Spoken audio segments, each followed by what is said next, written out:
Sebenarnya apa yang harus kita lakukan? Kewajiban kita sebagai seorang muslim terhadap isu Palestina ini apa? Terhadap pergerakan atau perlawanan terhadap Zionis ini apa yang menjadi kewajiban kita?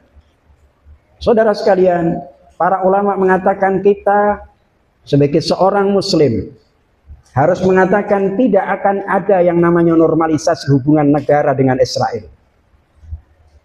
Kita harus mengatakan bahwa normalisasi sebuah negara dengan Israel berarti pengakuan eksistensi Israel. Melakukan normalisasi dengan Israel berarti mengakui akan keberadaan dan legalitas daripada negara Israel itu sendiri. Oleh karena itu kita kaum muslimin harus menyatakan tidak ada normalisasi. Oleh karenanya dalam kesempatan ini juga saya ingin katakan, meminta kepada kebijakan presiden kita, Bapak Prabowo, hendaknya dia mampu mengeluarkan bangsa ini dari BOP. Karena ketika kita masuk dalam BOP dengan memberikan iuran 17 triliun, berarti dia telah memasukkan bangsa ini dalam sebuah perangkap kehinaan terhadap Israel. Sementara kita bangsa Indonesia mayoritas adalah muslim.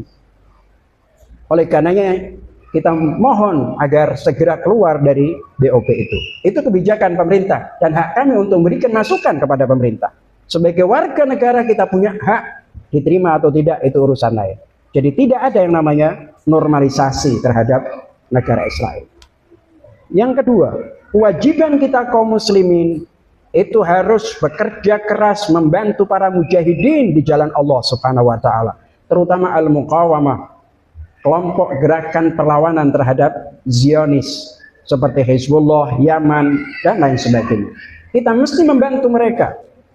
Yang ketiga, kita harus berani berbicara di hadapan siapapun dengan jelas, tegas menjelaskan kepada kaum muslimin yang lainnya bahwa Palestina, penduduk Palestina teraniaya, terdolimi, haknya dirampas.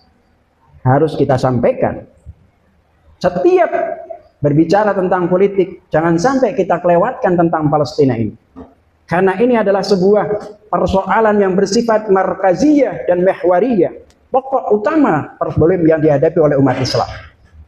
Yang keempat, saudara sekalian, kita harus berdoa, selalu mendoakan para mujahidin di setiap doa kita, di setiap sholat kita, di setiap munajat kita, agar Allah Subhanahu wa taala memberikan kemenangan kepada para mujahidin, para kelompok poros perlawanan terhadap Zionis ini. Dan yang kelima, saudara-saudara sekalian, kita harus bersatu padu, kita harus bergandeng tangan.